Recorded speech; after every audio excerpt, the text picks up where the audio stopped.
Hello and welcome to the Scuttlebutt Podcast, the podcast for service members, both past and present, looking to get more from their lives outside the service. I'm your host, Brock Briggs, and today I'm speaking with Todd Connor. Todd is the author of Third Shift Entrepreneur, the founder of Bunker Labs, and the CEO of Veterans for Political Innovation. We talk a lot about startups in this conversation, a topic Todd is an expert on. Several past guests have participated in Bunker Labs programming, and it was great to hear the origin story of the company and what it's offering to veteran entrepreneurs. Todd spends some time debunking press on high flying startup and gives some examples of ways to be what inspired his book, The Third Shift Entrepreneur. We also got to dive into Todd's expertise in the political sector. There are many challenges facing our political system, one of which is the party system and how polarizing it is. We talk about ranked choice voting and why it's a better system both psychologically and in terms of getting better voter turnout. One stat Veterans for Political Innovation touts is something that really surprised me. 49% of veterans identify as independent or unaffiliated voters. Given the estimated veteran population is roughly 18 million people in the United States, this is absolutely a subject worth exploring and talking further about through a veteran's lens. Please enjoy this conversation with Todd Connor.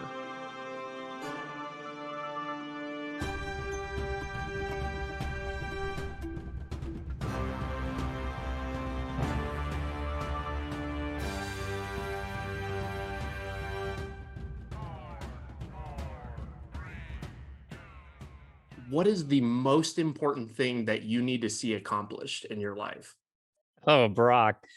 Um, that's easy. It's Oh, it's that easy. Good. it's that my son feels equipped to navigate this world and that he's been given the moral and intellectual and emotional toolkit he's going to need to fulfill his full potential. So that's my answer. He's 2.5 years old. His name's Jasper. He's adopted. He's born in Miami. He's funny, and it's interesting with kids because there is just something, whether you are a biological parent or an adopted parent, that just is like immediate. Like the parenting instinct just overwhelms you the minute you hold this child. So that is easily my answer now. It would not have been my answer 3 years ago. I was curious and was gonna we're gonna get into a little bit of your story and all of the different pools that you've dipped your toe into. But I think when I look at people that are entrepreneurial, maybe I kind of anticipate maybe that their answer will be, like solve world peace or some kind of really audacious kind of goal. But I think that family is a tremendously high calling. What do you think, just for fun, what do you think that it would have been prior to your adoption? 3 years ago, probably like save American democracy, which for me is probably like my second goal. Or maybe third. No, it definitely would have been bigger and audacious things. I think part of my own like maturity is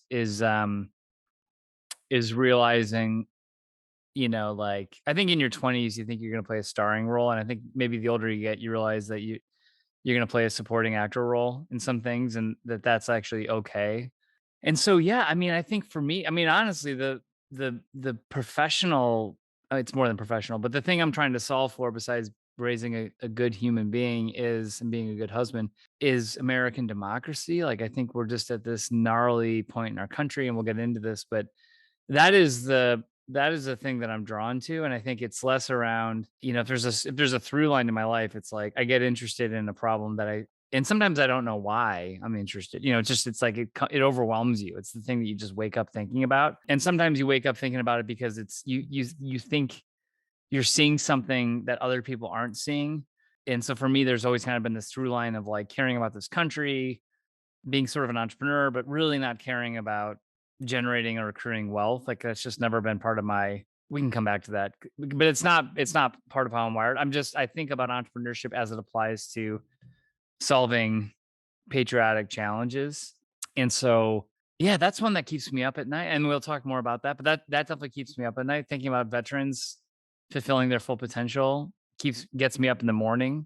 So yeah, there's things that I pursue out of anxiety. There's things that I pursue out of love and passion. And but I think if there's a through line, it's more been about like how do I orient, my life to just sort of, and I don't think this has been terribly strategic, but just kind of pursue the things that matter to me and have the flexibility to do that.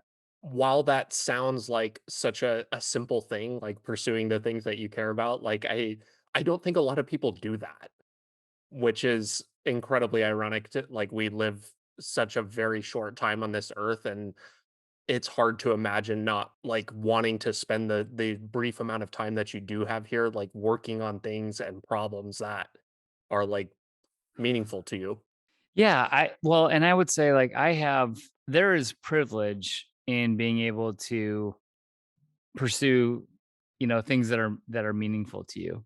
Like there's the privilege of time, there's the privilege of, not having, not being a state of economic scarcity, or if you're hungry, if you're like the vast majority of people in this country, frankly, like you don't have the capacity to think about like your worldview might just be like, I gotta get through this week and get my kids fed and get them to school and stay safe and stay housed.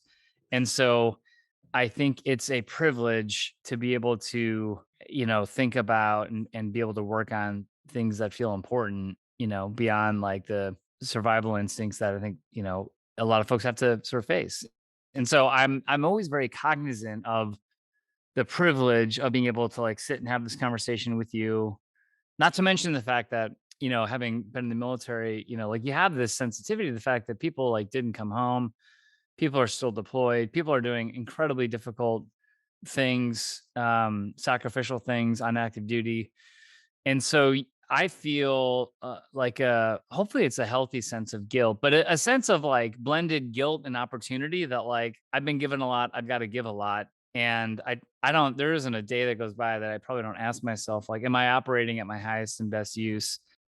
For whatever I'm needed to do in this moment. And so that requires like an assessment of what's going on in the world. It also requires a self-assessment of like, what am I built for? What can I offer?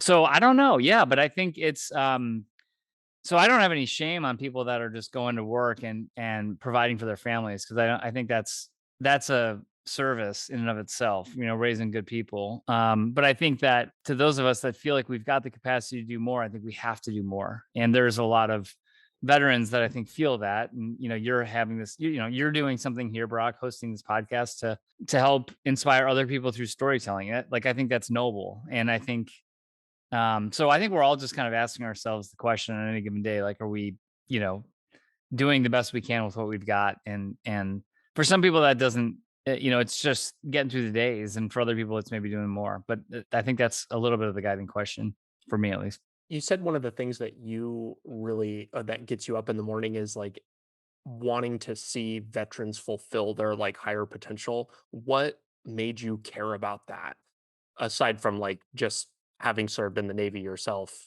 It's interesting. I didn't come from a military background. So I joined the Navy. I joined ROTC, and I was pretty ignorant on what that meant. I did not know, and I think I was just a starry-eyed, optimistic freshman in college. And I think if I had met someone that in my freshman year who encouraged me to join, the Peace Corps, I probably would have done that. Or if someone had encouraged me to join, AmeriCorps, I might have done that, or Teach for America, I might have done that. But I met someone who was in the ROTC unit, and they introduced me to ROTC, and I just thought that this was interesting and this was challenging, and it's important that we have people serve our country. I think having gone through the military and come out the other side, I really am compelled by this belief that, and this is based on having read a lot. And again, I'll go back to this idea that like some ideas just stick to you, and I'm not sure why they stick to you. But here's an idea that sticks to me.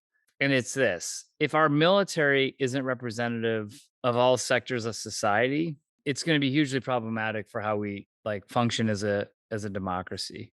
So it's not enough that we have. Here's the problem I worry about, and it's a weird problem to worry about. I worry that if in 20 years we don't have any military veterans that are represented as Fortune 500 CEOs, or aren't represented as hedge fund managers, or aren't represented as technology entrepreneurs, it'll be like a different implication if we don't have the military community represented in those higher echelons, like those more vaulted exclusive places. I worry about what that means for the state of our democracy if military service looks like something that holds you back versus something that propels you forward. Not just for the people that are looking for a pathway out of a low income community, but for people who have options, go to fancy schools, could do other things, but choose to be in the military. It's important to me in thinking about the American enterprise that being in the military is something that propels you forward and doesn't hold you back. And so to that end, I think entrepreneurship is really important because it's about stoking veterans' potential. It's not just about talking about what they need when they get out of service, it's talking about what they want when they get out of service. And so I've had this kind of interesting reality. I think when I got out of the Navy, I found myself in a ton of rooms that didn't have any military veterans except myself because I didn't come from the military community. I didn't return to the military community. And so it became important to me, this idea of representation, that we can't just have non-veterans talking about what veterans need and trying to solve for that. We really need veterans talking about what veterans want and then getting after what they want after service. And so it sounds like a tagline, but to me it felt very personal that like if we don't honor the dreams of veterans, that in some ways is as worse as not honoring what their needs are. And that we kind of have to do both, but we tend to focus the whole conversation on what veterans need as opposed to what they want. So I think I don't know why that's a problem that sticks with me or thinking about American democracy, but I think there's something that for me is a little bit of like systems thinking of, what's wrong with the system and how do you fix it? And so I've just been interested in veterans and American democracy. And maybe that's because those are things that I've done or have been close to. But yeah, I don't know. What are the things that keep you interested or give you passion? I think that I feel similar in a lot of ways. There, we were talking before we started recording, and I was kind of giving you a brief outline of like how I came to start this podcast, and it literally felt like there was something that got turned on in like my brain or my heart or I don't know somewhere, and it just like you said, it's the first thing that I think about in when I wake up in the morning, and it's I see a lot of my friends and even family members who have like served or whatever that I don't they have the ability I think to do more, but are I don't know if it's too comfortable is the right word, but certainly not thriving for that higher tier of I don't know if it's accomplishment or doing something big that will make an impact. Mhm. And I don't think that that's for everybody. And maybe I just like, I feel that I need to do that and therefore think that everybody needs to. But I would at the least say that more people ought to think like that. Mm, And being part of the veteran community, I feel surrounded by friends that are like, well, I don't know what else I would do. So I'm just going to stay in. And that there's nothing that hurts me more than that, and it's not because people shouldn't stay in. We absolutely need career military people, but I think that that's a different conversation and you're choosing to serve because you want to mhm, and not just because you want to show up and you need a job. mhm, So that's where a little bit of this podcast kind of came to be is like, hey, I want to make people aware of how to pursue this career or how to do this thing. And I I find myself particularly interested in entrepreneurship, and so happen to talk to a lot of like entrepreneurs, but I think that they do that same thing. mhm, It's different type of thinking, and those are the people that are going to kind of help bring the economy, the world, the veteran community, whatever, to the next level. mhm. You mentioned the difference between like what veterans need and want. A lot of the conversation that you hear, especially in the news and with like veteran service organizations, is like veterans need this, they need like better care, they need better benefits, they need. I don't think that I've ever heard somebody talk about what veterans want. What is it that you think that they want?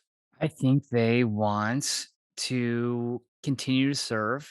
I think they wanna be recognized. I think they wanna be challenged. I think they wanna be meaningful contributors in our society, and they want the pathway to they want the means to do that, you know? So like I think they want to start businesses. I think they want to run for office. I think they want to start companies. I think they want to like that's the same starting businesses. I think they want to start nonprofits. I think they want to start podcasts. I think they want to lead conversations. I think, you know, the thing about being in the military is, and this is a maybe a broader analog for our society is people belong, you know? It's like even if it's dysfunctional, you know you belong. Even if morale is low, you know that like you're in the suck with the person on your left and your right.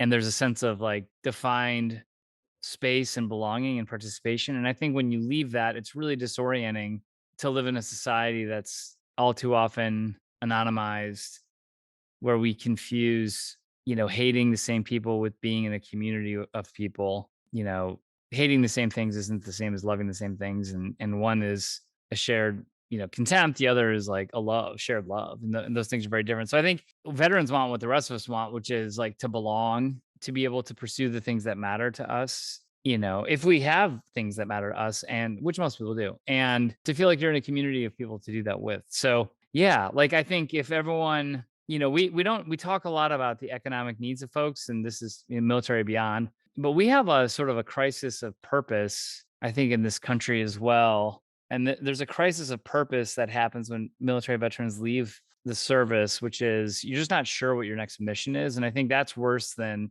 that's as bad as being physically ill, maybe worse. Sort of a crisis of conscience, a crisis of identity, you know, if you don't know what you're supposed to be doing. And so that's a harder thing to answer, but giving people a job is like necessary but not sufficient. Making sure that people aren't homeless is necessary but it's not sufficient. Making sure that they have healthcare is necessary but not sufficient. What we really need and owe veterans is like sort of a life after service that is bigger and better than had they not served. And if people think that joining the military makes your life smaller, then they're not going to join. If they think it makes your life bigger, then they will. If they think that it's a path to opportunity, then they'll do it. If they think it somehow slows you down or creates a dead end, then they won't. And so that's important not only for the individual person who joins the military, but it's also important for what it says about us as a society. And that's again, I'll just say, you know, it's the harder thing to solve for, which is like leaning into the ambitions of people, not just the needs of people. But I think it's where we need to go if we're to, you know, not just solve like military veteran transition. That's a sort of a headline, but really like build a society in which everyone belongs and people feel purpose driven. I would love to hear about where the origin of Bunker Labs came from. I think that you would probably fall into the category of like wanting to solve hard problems and like that. I would guess that that is an ambition of yours. You're a couple things that you care about, raising a child, that is a very hard thing to do. And you know, repairing the American democracy, that's also another very hard thing to do.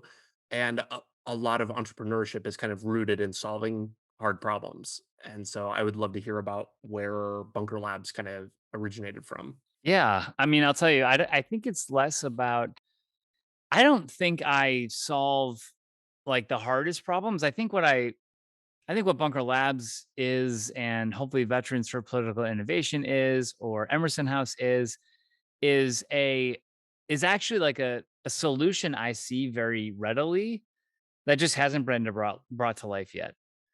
So it's not like solving world hunger. You know, it's actually you know, the genesis of Bunker Labs was I was in Chicago at 1871, which is a big co-working space. And there was a lot happening in like 2013, 2014. You know, incubators were coming online, co-working. It's weird to think back because this is like not even 10 years ago, but all that stuff was pretty new at the time. You know, it was like this emerging thing. And I remember the first time I walked into 1871, I just was like, I got chills because it was, you know, people on laptops and like on skateboards and like hoodies. And, you know, it was just like that whole tech culture. Some of it was just window dressing, but you know, there was something like very energetic happening, and this whole idea that there could be like a community of people that are starting things just felt intoxicating. And so I was there, and they were launching programs for women and programs for like hard tech and all these kind of different categories. And I just saw that this is like an emerging conversation. Entrepreneurship's a big deal. Supporting military veterans is a big deal. And I hadn't seen something that was coming together at that intersection in places like 1871. There was, you know, academic training, like there, you know, IVMF had been doing I didn't know of, I'd never heard of IVMF. I'd never heard of some of the other folks that were doing some things, but there were other organizations that were doing entrepreneurship for veterans. But I hadn't seen anything where I was in a way that I kind of envisioned it. So it was more like an obvious idea whose time has come. At least that's what I felt. And so I put together, what you do when you have an idea like that, at least in my mind. And I wrote about this in the book, which we can talk about. But you give it a name, you bring it to life through like sometimes a PowerPoint presentation or through like an announcement, but you give it a shape, and a name. So we just said we're gonna create something. We're gonna have veterans meet up at 1871. We're gonna have a casual gathering called the Brain Trust, and we're gonna call it the Bunker. And then people started to mention and reference the Bunker and the Brain Trust, and they started. It's just sort of people heard about it, showed up in person, and we just kind of started rolling that way. And then it was a kind of a right idea at the right time where organizations that cared about veterans and cared about entrepreneurship sort of saw this as being at the intersection of those two things. And then, hopefully some good execution as well. But a lot of, I don't know if it's luck. I mean, some of this is luck. Some of it is just the skill set of like seeing that an idea whose time has come. And I think it was that it was an idea whose time had come with like a good name and some, good execution. And it was a lot of people other than me that were helping, bring this thing to life, Brandon and Tom Day and John Dallas and, other people that were involved in the early days helping bring it to life. So that was sort of the genesis. And then it, grew and scaled from there. But it really, I think it's about if you see something that feels really specific to the corner of world in which you live, and you in particular, it's something that you would want, that's a good starting point for starting a business or a nonprofit or and just pursuing an idea. And really, I tell people like, don't worry about business or business models. Like, is it an idea? Is there something that you want or you need that isn't there yet? And if you have the capacity to build it in such a way that you would use it or you would, want it, then that's a good place to start, right? Your podcast, Brock, is a great example of this. You're asking questions because you told me this that you're interested in from people that you want to hear from. So that's like a great way to start anything is like thinking about yourself as a customer. And that's what I felt. I had started a business in Chicago. I didn't have the support of the military community, but I thought it would have been great to have had the support of other people that were trying to start businesses. And also what I knew for myself was I don't want to sit through a bunch of classes. That's not it for me. Like I already have an MBA. I don't think my gap is sitting through like another marketing class. What my gap is a community of people here in Chicago who are also veterans who are also starting businesses. And if that could be created, I would definitely opt into that, like a mastermind group, So I was very clear on what I personally would have wanted and what I would not have wanted. We built and designed what, we wanted for ourselves. And that was like the most authentic place to build something. So yeah, that was kind of the genesis of Bunker Labs. And I stepped down as CEO in 2020, and it's still going on and doing great things. And there's like an amazing team, wonderful ambassadors that lead the local chapters on a volunteer basis, who are themselves entrepreneurs. We've always tried to keep it authentic as like a peer-to-peer community. We are in this together. There's no hierarchy. It's like I'm in this with you as an entrepreneur, as a Navy veteran myself, and that's I think keeps us honest about what we're doing. I think that that structure is incredibly important for military members because the last thing that any service member wants when they get out is to go into another organization where like the hierarchy or like rank structure is held over them, and it's not super conducive to generating good ideas. I think that that's very evident just in all branches of the service anyway, but even more so, I think it's time to like kind of peel back the layers and foster that kind of creativity and realize that you're all on an even playing field. Yeah, it's tricky too with entrepreneurship because if you ask someone like how do you help people start businesses, the go-to instinct for a lot of people is like build a course that's like 12 weeks long and require them to sit and participate in all the sessions or whatnot. And on the one hand, that seems perfectly logical, but on the other hand, entrepreneurship is about building people's capacity for what they need to learn for themselves And so if you put up a structure in which compliance was required, you're almost like diminishing the entrepreneurial skill set that we need to actually cultivate. It's like if you're just sitting in a classroom taking notes once a week about how to start a business, and that's the extent of it, you're actually not doing or becoming the person that you need to become to be a successful entrepreneur. You actually need to go out and shape your own learning journey. And so we really tried to create an environment that wasn't just like classroom driven, but was having the cohort of people articulate what it is that they need to learn, or usually more importantly, who do they need to meet from a subject matter expertise or from a mentor standpoint, and then getting those things tied together. So yeah, entrepreneurship is a particularly tricky endeavor, because if you design the wrong model, you can actually diminish their entrepreneurial skill set without even realizing it. Trying to do the right thing, but there might be collateral damage in the result of that. Yeah, I think that there's so many people online that are like very eager to say like, "Oh, this is the precise formula about how you go about doing this." But as you highlighted, everybody kind of has something different to learn. They've got a different kind of mental block that or lack of experience in some area that is just extremely it's personal. It's Mhm. specific to that person. That said, and you maybe kind of alluded to this, we don't totally have to go down this rabbit hole, but what do you think is the most important first step or first like two or three things that somebody can be doing to kind of like launch an idea? Is it Mm. get connected with a couple people? Is it just build something and get an MVP out? Is it read a million books? That's kind of Yeah. the pathway I've gone, and not do something. Yeah. I'd love to hear from you.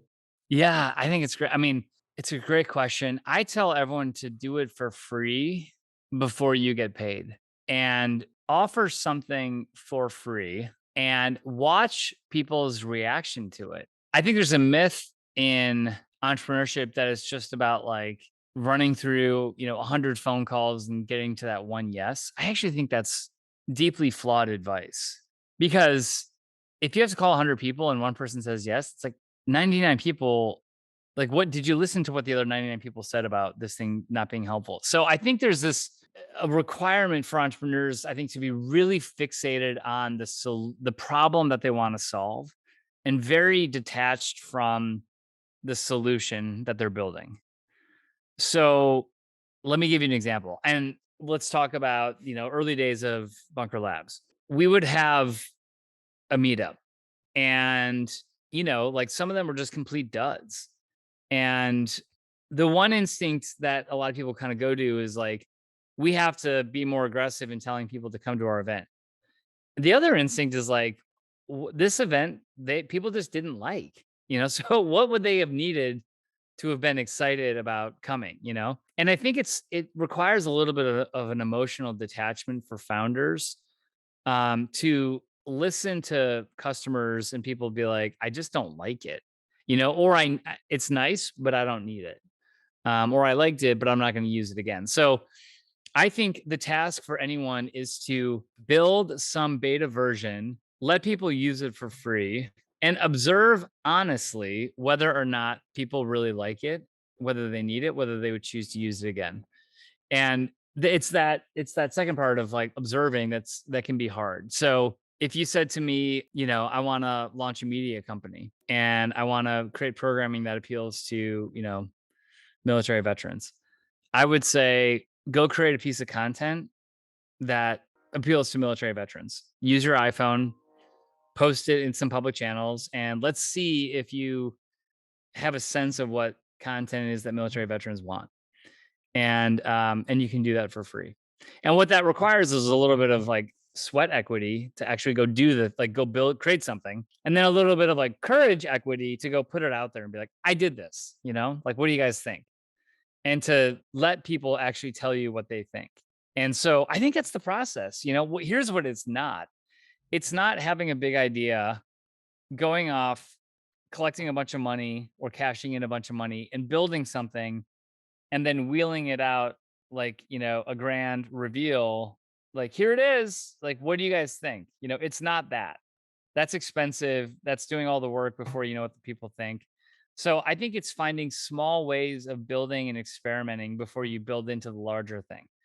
And I could give you 100 examples of what this looks like in practice. And the book that I wrote, Third Shift Entrepreneur, is an attempt at actually like breaking this down and demystifying the process because it sounds very ethereal, but it's really not. Like if you said to me, I want to open up a private childcare facility, I would say start babysitting 2 kids and create an invoicing process for that and make sure that you are like actually good at watching children, like get video testimonials of the parents of the kids that you're watching, get videos of the kids playing, make sure that you actually like watching kids for 6 hours a day, like come to understand what the needs of those kids are from like a food and bathroom and book standpoint, like actually just do the thing on the small scale, which doesn't sound exciting. It sounds it doesn't sound like a big deal, but it's actually I think it's the smart way to step into ideas, any idea. And I mean, even now, Brock, like I'll launch trial balloons or small experiments just to see like what the market reaction is and to find out is this worth pursuing. Like that's the data gathering process that allows you to actually figure out like does the market actually want what I've got to offer here. And if they don't, but you still like doing it, then keep doing it. But if you're trying to build a business, then film, record 100 episodes and then figure out what were like the 10 most popular, what made those popular, and can I kind of replicate that and do more of that going forward. That's kind of the process. So I think it's like create a small experiment, do it for free, see what people think, rinse and repeat, make it bigger, and then invest money if you have to, but only if you have to. Entrepreneurship to me seems like such a delicate balance because of, like you're saying, you're matching things that you are good at versus like what the public or whoever audience that you identify with wants. And a lot of those things that you just described are not intuitive at all. Like it is so easy to just be like, I want to like map out the 5-year plan of like what this might looks like, and you know how are we going to monetize this idea before you even know that, like, one, like you said, if you like it even. I spent 6 months writing on Substack thinking that I was going to be like a weekly writer. And I had kind of had the thought that I wanted to be like an independent writer and was Yeah. thinking about all this stuff. I hated it. Yeah. Like it was the worst thing. I was like, this is terrible. I can't do this. Yeah. The podcast, on the other hand, is funny because it's actually more work, but it's so much more fun. So I hear that loud and clear. Like that is a something that people who are considering an idea really need to kind of digest and understand. Yeah, totally. And mapping, yes, I mean, like most important to the process of doing these small experiments is like finding out if you actually have the passion to sustain whatever the thing is. Like it's really important that you be obsessed with the problem that you're trying to solve.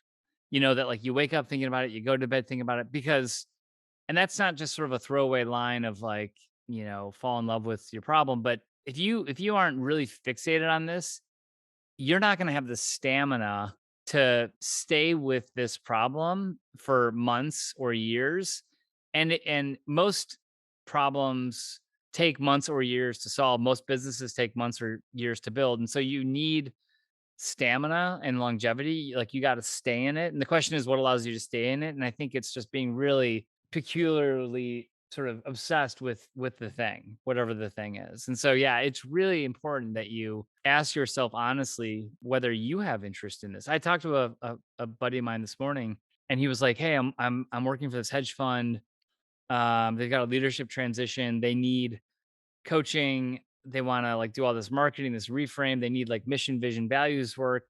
And I thought of you, like you'd be perfect." And I was talking to him about the challenge that this hedge fund has. And I was very clear on like how they should approach it. And like, here's how they can get after some of the culture challenges and create a vision and a framework and da da. And he's like, great. It's like, can you come do this work? I mean, could we hire you to come do this work? And like 10 years ago, I would have been like, oh, absolutely, But today I was like, yeah, but I actually just don't care enough about this hedge fund. Like it's actually just not where I want to spend my energy, even if I can get paid. And that's a Uh, luxury that comes later on. But for me, it's not good enough to know how to solve something, I have to be passionate, intrinsically motivated, that like I'm not gonna get bored in 6 months or 2 years or 5 years, or maybe 5 years is too long, but like 6 months or 2 years, like I have to stay in this long enough. And so there has to be some intrinsic passion with the problem that you're trying to solve. And oftentimes the coaching for entrepreneurs is they're thinking globally about some big challenge that they've read about in the Wall Street Journal. Usually I'm trying to like downsize people to like, what's the thing that's right in front of you? I want to solve the climate crisis. It's like, well, put solar panels on your roof. Start there. And how does that work? And is it annoying? And like start telling stories. Go online, create a blog post about, small ways in which you are reducing your own personal carbon footprint. And like let that be the lead into larger action, perhaps. So yeah, it's I mean, what gets celebrated in entrepreneurship is kind of big audacious ideas. Adam Newman's back. He just raised a $350 million round for like a new kind of re-envisioning the rental market after having envisioned WeWork, which I think is actually like brilliant. And commentary of him not aside, but that's kind of the image that people have, is like big audacious thinkers. And the reality is, in entrepreneurship, what most people are doing is small experiments, like 10 small experiments in order to discover what it is that really catches fire, and then like shifting our energy accordingly. So you got to almost be, it's less about bravado and like risk taking, and it's more about thinking like a scientist. Like I've got these ideas percolating. Like, Brock, you might be saying, I want to create content that authentically connects with the military community. And so you'd say, like, this is like the discipline in my mind. Like, let me go create 20 podcast episodes. Let me do like 5 podcast episodes where instead of talking with microphones, like we're both cooking dinner. And like that intersperses like what we're doing. And then like let me film 5 episodes where we have, very young veterans talking to like very old veterans. And let me do one episode where like instead of being on Zoom, we're sitting together in a living room. And let me do one where we're just riding in a car and listening to music. So like mixing up the format. And this is sort of the discipline. Most people actually don't want to, a lot of people are scared of trying something and it not working. And they don't want to take the reputational risk of having done like 5 episodes, it didn't work, and then they have to go away.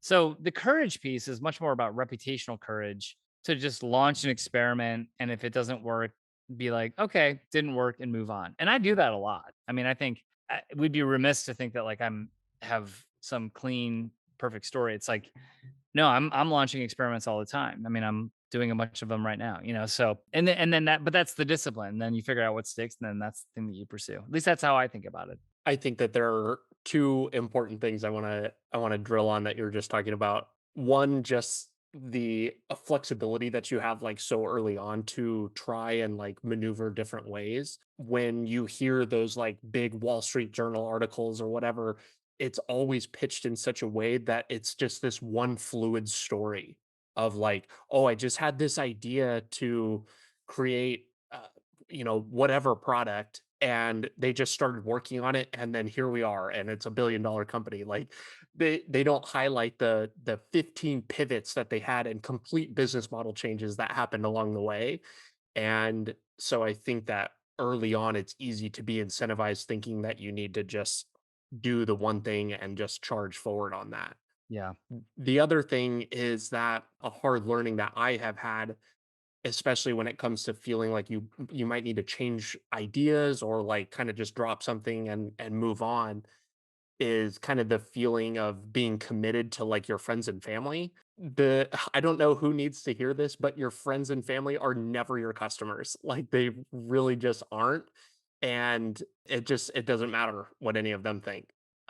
You I have been, like, held to that belief of just, like, kind of wanting to stick with something to show them that, and it's terrible. It doesn't work that way, and like I said, more often than not, they're not who you're trying to sell to or build something for anyway. That's exactly it. And honestly, I'll go back to my 100 conversations, 100 questions of, hey, who would need, what people often do as a mistake is they try to sell something to someone that's never going to need that thing, or they get false validation from like our family, right? So what we really need to do is have a theory about who needs what we're building and get it to them, and then see if they want it. And they maybe do, but that's, but yeah, and that's the work. It's much more, like I'll have people call me and sell me on things that this happened a few days ago. I had someone call me and she was selling fiber, cable fiber services, or I don't know what you call it, like fiber. And I'm thinking like we don't have an office, like we're all like a remote workforce and we don't like we all have home cable. Like so literally I can't buy what you're selling, but there was no pause in the conversation. Like the right first question would have been like, do you use fiber? No, I don't. Okay, awesome. Do you know who like do you have anyone who does? If not, I'll let you go, And that's like the right way to move on. So for our ideas, we've got to connect in with our audiences and find a new audience for the thing that we're building if they exist. And sometimes we have to create that audience. People don't know what they want until they see it. So yeah, that can be true too. But that's the work early on, is getting to those folks that might want the thing that we're building. And that takes, some discipline, I think, actually to just do that and stay in it long enough to get to the people that want it, or be self-aware enough to say like, I built it, no one wants it, that's okay, like move on. Let's build, or like, what did they want in the course of the conversations? Like, what did I hear they actually did want? And if I'm pretty quick to drop ideas that I've had, if I don't think people are catching on or want it, it's like, oh, no harm, no foul, let's move on. What do you want? Let's just get to that, and maybe I can build that. So anyway, that wasn't even your question. It's okay. I'm tracking with you. You have mentioned it a couple times. It was a topic I wanted to talk about. You have written a book called Third Shift Entrepreneur. Tell me all about it. I haven't read it yet, but it's now on my reading list after talking to you. Uh, it's gonna happen, but I need to hear the kind of the origin. I'd love to hear just about writing it and like what you were looking to kind of solve with Yeah. this book. Well, so I remembered your first part of your question or comment before about founder stories. And so I feel like founder stories, like, how Mark Zuckerberg founded, Facebook, or the founding of Instagram, or whatever, Spanx or Squarespace. I mean, these stories can feel so hard to access. And there's always a subtext that is rarely honestly shared by founders. And part of the subtext is like luck, of like being in the right time at the right place. I tell people Bill Gates, if he was born 10 years earlier or 10 years later, is not Bill Gates. He had to be as talented as he is, but he also had to be as talented as he is at the time in which he was, because the timing mattered for a set of things that were sort of serendipitous, which doesn't isn't to take credit away from him and what he built, but like he would probably acknowledge this too. Being in Seattle, having the right networks, like a lot of things came together in a way that was pretty special. So we don't often acknowledge the founder fallacy of listening to a bunch of stories, which can be inspiring, but the idea that we're going to get something instructive from understanding how Facebook came to be is like, I'd say I'd like proceed with caution on that premise. So I felt like, because here's the thing, if we say it's all about hard work, then what we're also saying, and we don't acknowledge luck and timing and, other circumstances, like, like people's parents being wealthy. A lot of these founders come from wealthy families, like their family can afford to pay for them to live in San Francisco for the summer. So like people with real world constraints are often asking very simple questions like, well, how do you live in San Francisco if you're not getting paid? And it's like, yeah, yeah, that's a real question. So I wanted to honor the challenges, the reality, and also the stories of non kind of unicorn founders to understand more everyday entrepreneurship. Like, how does someone come to open a restaurant who isn't independently wealthy? How does someone open up a management consulting business, or, an experience marketing firm, or, an antique art dealership, or a web storefront for, collectibles of some sort. So these are the stories that are not often told, but they are actually the stories that represent the majority of entrepreneurship in this country. So I wrote a book full of these stories.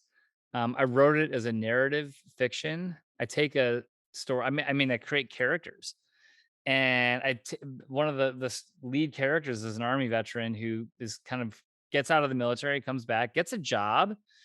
It's that entering, setup rock that we talked about. It's like he's fine financially, but spiritually he's dying. He has no purpose, and so he is a guy who's unhappy, and that unhappiness is like spilling out into his marriage. And his wife is like, "Dude, you gotta figure this out.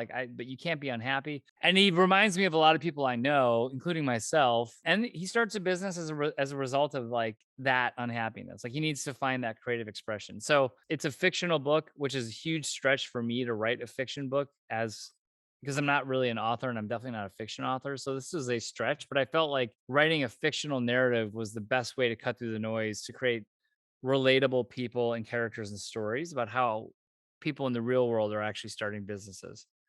And so it's full of stories of people starting businesses. It's a bunch of stories more than anything. I think that we are in need and in more need of stories like that that are kind of about the people that maybe don't have the $1 billion idea and kind of makes it real for and I mean, to be honest, not a lot of veterans, certainly like talking about veterans and entrepreneurship, not a lot of us are going to be in that position where it's like, hey, we've got all this money and we're just living in San Francisco trying to like dream up an idea to work on. Yes. I wish we could be. I want to be that person, but unfortunately that's not the case. It's not the case. And it's not what it's unfortunately not what sells movies or it's just it's not good fodder for like headline articles and things like that, which I understand, right? I mean, people are kind of oriented towards billion-dollar exits and unicorns and like the mythology of San Francisco founders or Silicon Valley founders. And so, but that's just not the majority of the kinds of businesses that are being created. And so I felt like a moral commitment to tell more honest and nuanced and human stories, that reflect how like real people bring things to life. Because I think if you don't do that, it's not benign. Again, it if you tell stories that are like, I just worked hard, then the implication is if you don't succeed, it's because you didn't work hard. And it's like, no, that's a disservice because a lot of people are out there working, their asses off. But why some are succeeding and some aren't has to do with like other variables, including hard work, but other things as well. And so, yeah, and the good news is, and this is what the manifesto of the book is, you don't have to quit your job. That's why I call it third shift entrepreneur because I want to compel people to create that third shift. Your first shift is your day job. Get a day job because if you have that financial sustainability figured out, then that gives you room to experiment and do things, build things. Your second shift is your family, your life, your public commitments, your civic commitments, your volunteer commitments, your faith, whatever, your physical health, and then your third shift is the shift that you have to create. But it's what you're doing, Brock, with this podcast. It's the space to experiment and build what's next. And I still kind of operate with that third shift mentality. It's like I've got things that are on the back burner, and I've got new things I'm cooking up on the front burner.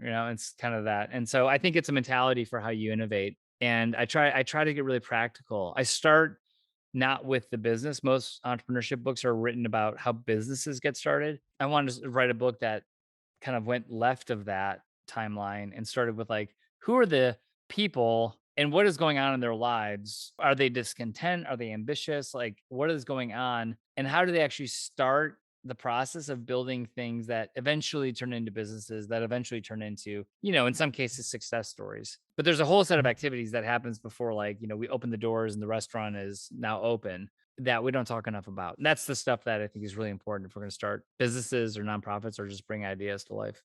Did you meet the goal that you were setting out to meet with publishing the book? I think that we were talking earlier about podcasts and like that's the first thing probably anybody wants to ask about publishing a book. Well, how many copies did you sell? Like, I'm guessing that that probably wasn't the goal when writing the book is to sell a certain amount of copies. So I'm guessing with something else. Do you feel like that was met?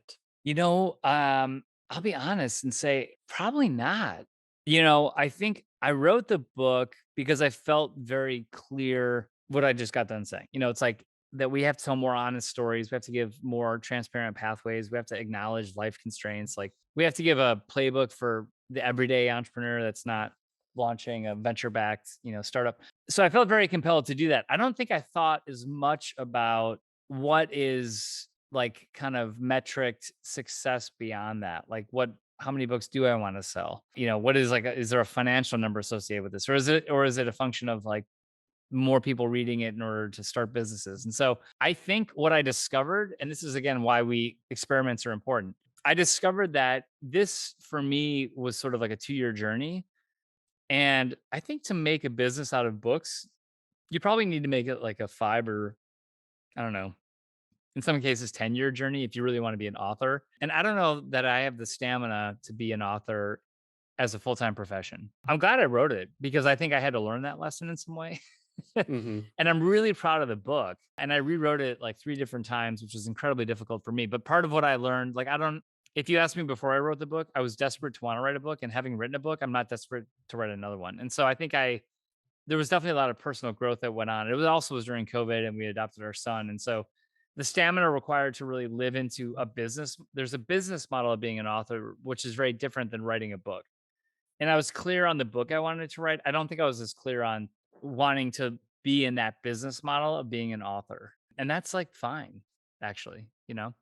And the book isn't done. You know, this is the interesting thing. It's like there's kind of seasonalities with some stuff. I've been slow rolling some projects for 5 or 6 years, and then it might take 5 or 6 years, but then they kind of get this newfound energy where it becomes like topical and relevant again. And this book is sort of like that. It was a lot of work to get it published. And then COVID hit and it was sort of back burner for a while. And I'm finding new and interesting ways to actually bring it back to life with like newfound energy with markets back opened up and things like that. So I don't have the final answer on what this book has meant. And that's perfectly okay. I'm excited to see how it evolves, and I appreciate your transparency and like talking about that. I can't imagine how many hours it took to actually put that together. I'm sure that it was substantial.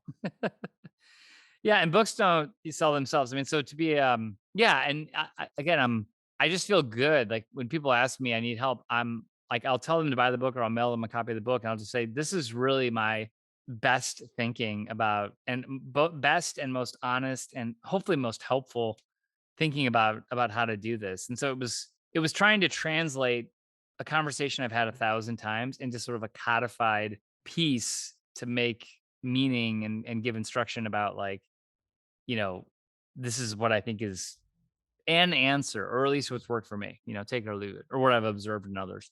I have one more question before we get into kind of the political sphere. And you've alluded to a couple times that you have a few things that you're working on. Are you able to talk about any of those things? I would love to hear about like what's what you've got cooking right now, and you don't have to give any details if you Yeah. can't, but I would love to hear about what you're working on.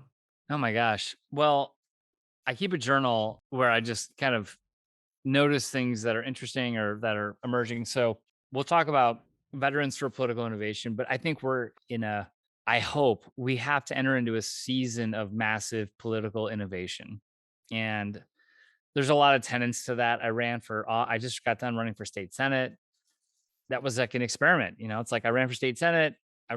We ran a great campaign. I'm proud of that. I didn't have enough local connection. I think I was liability. I didn't win. I came in second, but that's okay. It was like, okay, like that's leaning into this idea that like our politics are what's broken. And I think I can offer something. So let me see what happens. We own a bed and breakfast out here in Northwest Indiana. And I'm very interested in this big idea that urban people need rural places to disconnect and that a generation ago the country club might have been the place for people to go if you were certain demographic with certain affluence, but there's like maybe a replacement product that needs to come online that isn't country clubs and isn't golfing but is still in nature and invites like deeper conversation. So that's sort of a broad idea I've got. In the meantime, we're running a wedding venue. It's called Emerson House. But I'm kind of looking at this being like, we've owned it for 5 years. And my thought is like, I'm actually not a risk taker. I try to de risk anything I'm doing where it's like, I'll never quit a job before I have a job or leave a business before there's a new business, not just an idea, but like actual revenue coming in for a new business. And so Emerson House is sort of something that we're experimenting with about it's working as a wedding venue. That's what the market wants. But I'm kind of like interested in how do you have deeper experiences there, given that it's like on this rolling pasture and in the middle of a farm country and there's a stream and like people just feel really inspired when they go there. So I don't know. So that like the question of like what am I experimenting with? I'm experimenting with some things there. Part of how I'm experimenting with that is doing things for free to see what people want. Like I'm hosting a retreat for people that ran for office and lost because I recognize that they go through this enormous personal sacrifice. And I was like, man, I don't think anyone's meeting these people on the other side of that experience and saying thank you for doing that. And like, let's process and make meaning and hopefully have you leave not feeling bitter about having run for office, but feeling like inspired and grateful. And, so I just saw like disparate needs of like people that run for office, including myself and others. I've got this retreat space. Like, let's put those things together and see what happens. And so people are coming together. I'm hosting a bunch of free retreats while we're doing, paid weddings. And it's like this playground of experimentation. So, something will emerge out of that. I don't know what yet, but we've owned it for 5 years. And I think in 5 years, it's gonna be very different than what it is today. So that's like a living experiment that's going on. Some philanthropic things around like Indiana and politics, which I won't get all into. Some leadership stuff that's sort of experimental that I'm doing. And then the Veterans for Political Innovation stuff. So but yeah, I mean, I've got, a few things that I'm kind of teasing out. I think it's frustrating for my husband because I think he's someone who doesn't he's not wired like this. He kind of does one thing, he'll do it for 15 years and he's good. Part of me has envy because I'm like, God, I would love to like just settle in and do one thing and be fine with it. But I've stopped having either pride or shame of how I operate. It's just a question of how I'm built. And so I'm built to experiment. I think you are as well, Brock. And yeah, so that's what's in the queue, man. I don't know. We'll see what happens. Just to kind of like go off on a tangent and brainstorm a little bit here, what you ought to do is you ought to do like a once a year Bunker Labs like headquarters meetup at your location. Bring all the chapters out and do like a hackathon for a weekend or something like that. Or Love like that. do some kind of like little challenge to like put people in random teams and like match them up, or and then like I don't know, send them out into the community to go like do something crazy for the weekend with like $1,000 or some kind of crazy kind of creative imaginative thing to get like the creative juices flowing and like ability to work with like dynamic teams and stuff. I I feel like that would be really interesting. I absolutely love that. I might take you up on that. I actually have another friend I'm kind of collaborating on. Some of these are just fleeting conversation, but I've got a buddy who's really into employee ownership and like helping more companies be employee owned. And so I'm thinking about how could Emerson House be like a co-op experience? And so how do we get more people owning it and building value in it through experiences and events and things like that? And that's kind of like something that's beyond WeWork and not quite Soho House, but kind of speaks to those audiences. And so, yeah, but I love the idea of a hackathon. Bring Bunker Labs out. You should come too. Yeah, absolutely. You decide you want to go down that road, just give me a call. I'd love to be involved in any way. Yeah. I want to kind of take our last kind of topic here and dive into your background in the political sphere. You've got Veterans for Political Innovation going on. Want to talk about that? What prompted you to want to run for office? Talk about like the feelings that's kind of had a feeling like coming in second. I'd love to just kind of dissect all of that and Mhm. take anything that you can give us. Well, I think that being a citizen is a little bit like being in a marriage. Like if you take citizenship seriously, which a lot of people don't, I think this is maybe to your earlier point. I think a lot of people are living their values and doing the best they can and pursuing things that matter to them. So I don't have a critique on people, but I think this question of citizenship, which is like an appreciation of the history, good and bad, of this country and a sense that this country is actually pretty fragile. And if you've been in the military, you kind of understand how this country works at like an enterprise level. And I think if you understand our history a little bit, you've worked in the enterprise of the United States government, and then you understand that it's fragile. I think you have a responsibility to help figure out like what's the thing that's going to preserve us for future generations. Which kind of sounds like a throwaway line, but after 2016, that was like a scary moment for me. And this isn't a political podcast, so I don't want to make it political, but I've got a lot of friends that are Republicans and Democrats and everything in between, which is actually where most people are, is in between. But I just felt like a responsibility, like being in a marriage, you sometimes it breaks your heart, but that's part of being committed. So like I'm committed to this country. And I think if you are committed to the country, then that's what citizenship is. And it means that sometimes you're going to like ride the highs and get the benefits of that. And sometimes it's going to break your heart, or you've got to like do hard work to keep it together, keep this marriage together. And so I think our country is in a fragile place. And, the bad news is like the country's in a fragile place. The good news is the people are great, but the systems are deeply flawed, and the systems make us the worst versions of ourselves. And so Veterans for Political Innovation is trying to address the systems of elections that incentivize the most extremes of both parties. And, if you change the incentive structure, you change everything. So, Veterans for Political Innovation is trying to advocate for open primaries and ranked choice voting, which, if you do those two things, like they're doing now in Alaska and Maine and are going to do soon in Nevada and some other places, you get really different results. You get elected officials who govern more towards the middle than towards the political parties. And that's a good thing Will because you kind of will you walk through just what both of those things are? I had to do a bunch of reading to even understand what they were. So give us yes. like the spiel on them. Yeah. No, and to your question of like, how do you decide to step into entrepreneurship? Is it reading? Is it other things? For me, sometimes it's reading, sometimes it's action. So I spent the last 3 years reading like political scientists, tons of books. I can give you a whole reading list of books that I read that were not political. Like I don't watch cable news. I'm trying to take a meta view of what is going on that has Republicans believing that like, Democrats want to destroy America and Democrats believing that Republicans want to destroy America. Like, cause I don't think I know that that's not true because I have friends on both sides. I know that that's not true, but what is going on? What are these conditions that are allowing people to act like the worst versions of themselves, at least online? And how do you change that? So I read a bunch of books, political scientists. One book in particular called The Politics Industry, written by Michael Porter, who's out of Harvard Business School, really captivated me. And it was a very clear diagnosis that the two party system is a duopoly, and duopolies are illegal in the marketplace because they exploit consumers. But political parties are sort of an unregulated duopoly. So there's no mechanism to say that people are being exploited, but we are being exploited by these two parties. So read the book, fell in love with the ideas, and was like, I cannot help but keep thinking about how this is the solution. And it's that energy that you feel when you're like, I can't help but not pursue this, that led me down this rabbit hole of meeting Eric Bronner, who had started Veterans for Political Innovation, him asking me to come alongside as a co-founder, and us launching the organization. So what are we advocating?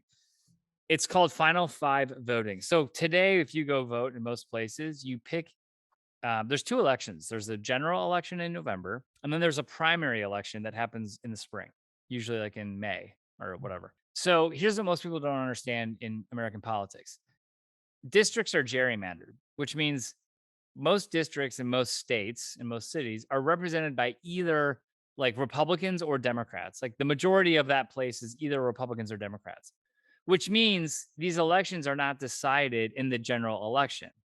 They're decided in the primary. So if it's a Republican state, then it's the Republican primary where the winner is determined. So in Indiana, where we live, the Republican senators are determined in the Republican primary. And the primaries are very low turnout events. So it's like very few people. So, 10% of Americans determined 83% of our elected officials in Congress last cycle. So the math is just that's what the math is. So in a normal current system, it's Republican primary or Democratic primary where people are decided. You pick one ballot or the other. If you're a independent, you can't vote in closed primaries. Like you cannot be an independent and go vote in a Democratic primary in Pennsylvania where it's closed primaries. So you actually can't vote. You can vote in the general election, but again, most districts are gerrymandered, so you can't win. You can't. Your vote in the general election doesn't really matter because it's like the state's already 70% Democrat or 70% Republican. So what we're proposing, and what some countries are doing, some cities are doing, is a open nonpartisan primary. So everyone runs on one ballot in one primary. So if you go vote in the primary, you see like 10 names or 20 names. You vote for your top choice. That might be a Republican, might be a Democrat, might be an independent, might be a libertarian. The top five vote getters go to the general election. So when you go vote in the general, there's five names. And then instead of just picking either the Republican or Democrat, you're picking amongst five. And there are, let's say there's three Republicans and two Democrats. or let's say two Republicans, two Democrats, and one Green Party, or one, Nevada Women's Working Party, or Texas Second Amendment Party, whatever. You vote and you rank your ordered choices. So you vote for your first choice, second choice, third choice, fourth choice, and fifth choice. Or if like you hate one person in particular, you don't vote for them at all, but you vote in order of your preferences. So this is my top choice. This is my second choice, my third choice.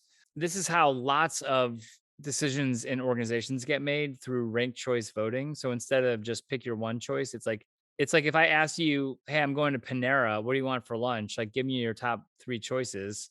It's like the same. It's like, well, my first choice is the turkey club, my second choice is soup, and my third choice is whatever. That way, if they're out of your first choice, I can give you your second choice. So this is no different. Your votes get allocated. If your first choice doesn't win, then your vote goes to your second choice.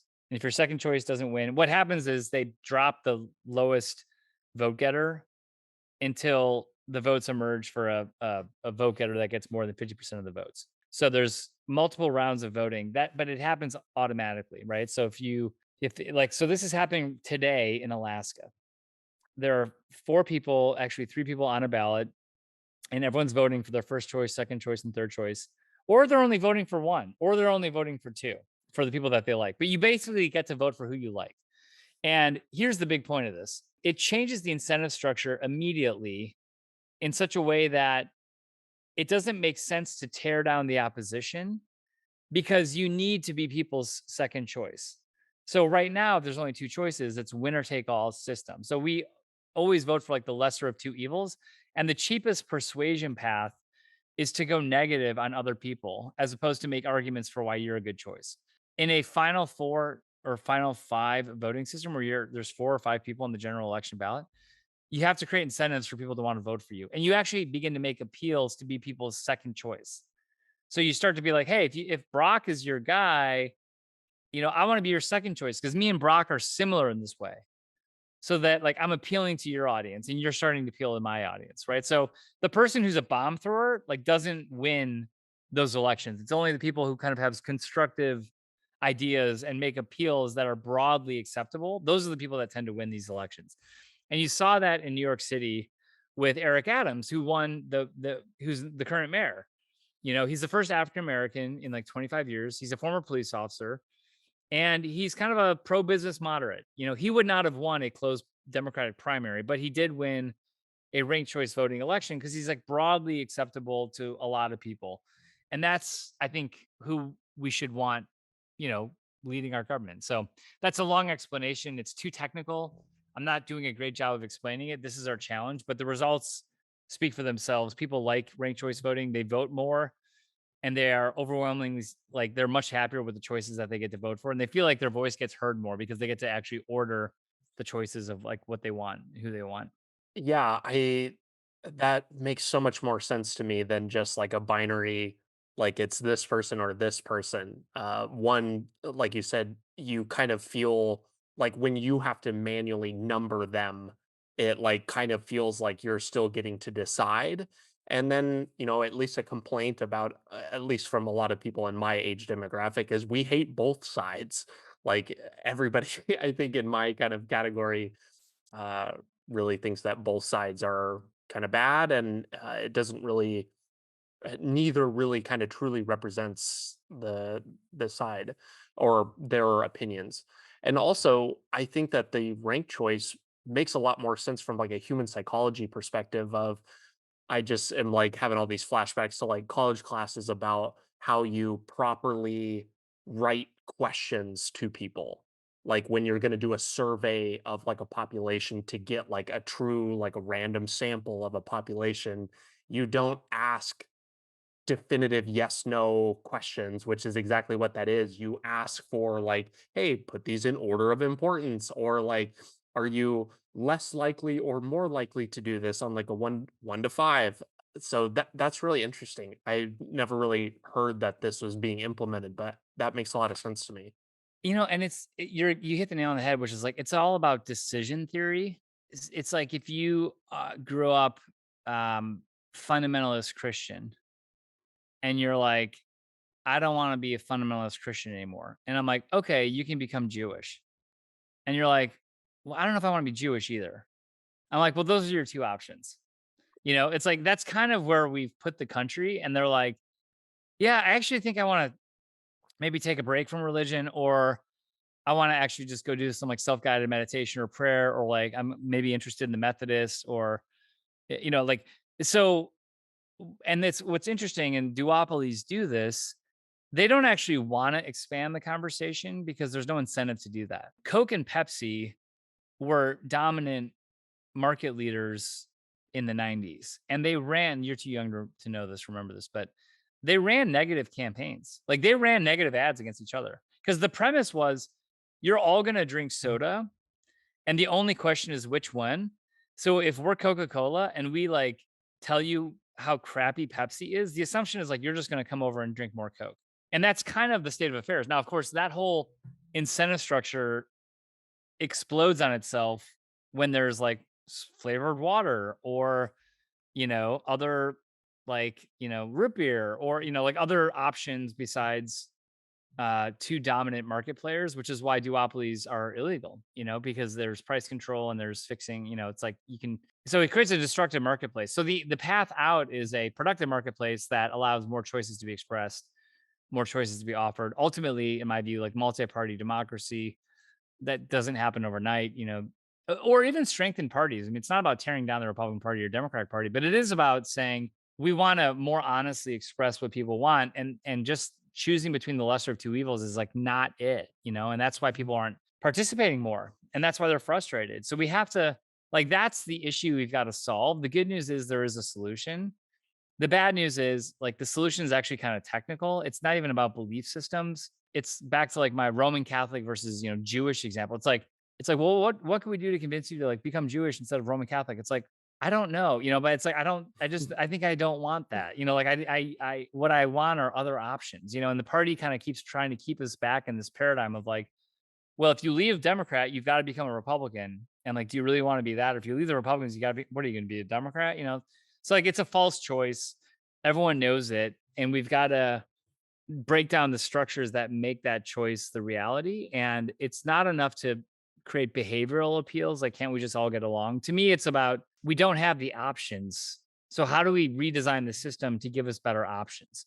And ranked choice voting is a way of doing that. And I think I'm on a mission to make it popular, which is hard. Like, I don't know how to make this technical intervention popular or widely discussed, but that's why I'm going on like, every podcast I can and talking about ranked choice voting to say, this is actually our path out. And both parties are sort of like skeptical in their own different ways because real choice and competition threatens the power structure that exists, which actually threatens both parties.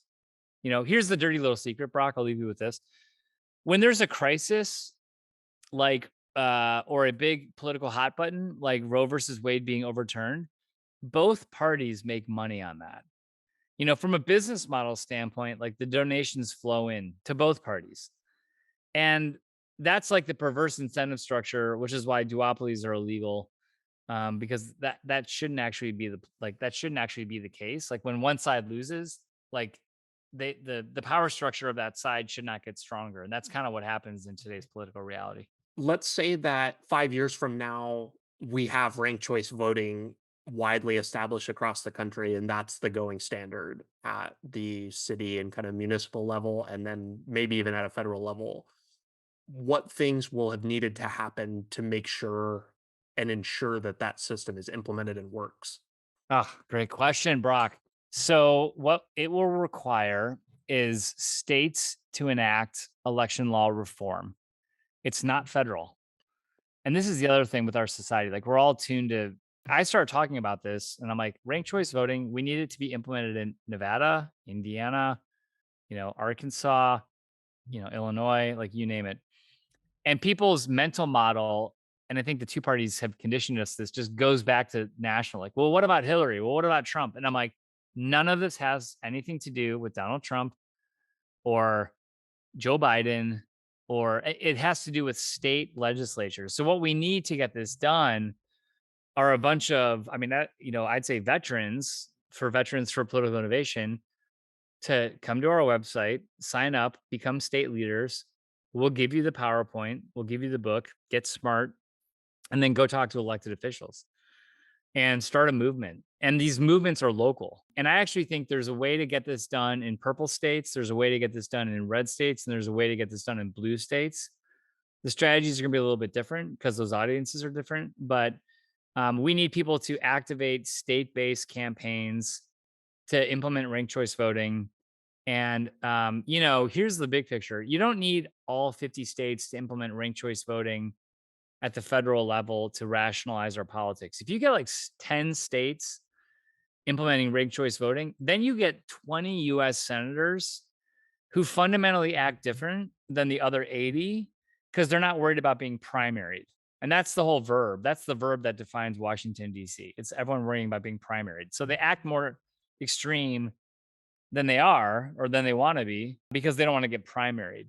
So it's like they can't be seen building legislation with the other side. Otherwise, they're gonna look soft. They're gonna get primaried. So if you take away that threat and you have a minority block of like 20 US senators from 10 states that are doing things with like a lens of what's reasonable and what do most Americans want, we'll fix the US Senate, but we're not going to fix it with the current 50-50 split that we've got with people that are trying to thread the needle on narrow partisan primaries. But it'll look very different. We don't need all 50 states, we just need 10.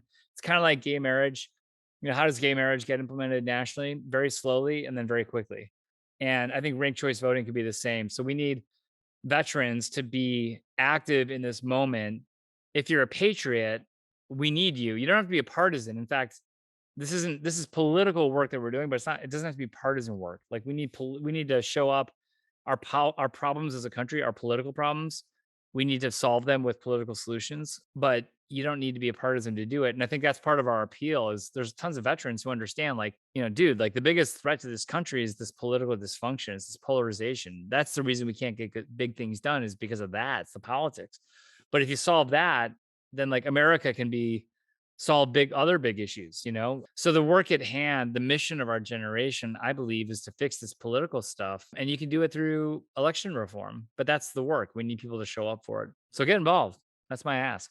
I think that that's a very good ask. And if you want to pound the table about needing change and wanting things to be a certain way, showing up to vote is probably the first thing you should be doing if you're not already. Todd, this has been a really fun conversation. I appreciate your time. Where can people go to find you, connect with you, learn more about you? Well, Brock, thank you for this conversation. I feel like I get, you know, I don't like listening to myself talk for an hour. So I hope it was tolerable or people bailed out soon enough to not have to hear me. But I'm passionate about election reform. And I'm passionate about entrepreneurship and I'm grateful for you and grateful for what you're doing. And I commend you. You are a third shift entrepreneur. This is exactly what it looks like. It's just taking initiative and doing the work and then like discovering what the market wants. And that's what you're doing. So kudos to you. Go ahead and find me on LinkedIn, Todd Connor, and connect with me there. Let's chat. If you want to join me on this political reform work, let's talk. If you want to talk entrepreneurship, let's talk. If I can be a shoulder to cry on, let's talk about that as well. And let's it's just that I would say this, like, final thought. It's a privilege of my life to be in this community of veterans. I've gotten so much more out of my service after active duty than I ever probably gave in during my 4 years. And so it's a real privilege, but it's the community that I love to do work with. And it's a community that I think has the capacity to solve big problems. That's why I stick around. So I'm glad to be your friend now, Brock. Let's stay in touch. Likewise, I appreciate it, Todd. Thank you so much. Thanks so much for tuning in today. Your listenership helps me better educate people like you and the rest of our nation's military, both past and present, on building a successful life outside of military service. If you're looking for more ways the top vets are leading more effective lifestyles, building businesses, and using the resources designed specifically for you, press here for a selection of some of the best clips. Be sure to like this video and subscribe to the channel to stay up to date, and I will be talking with you soon.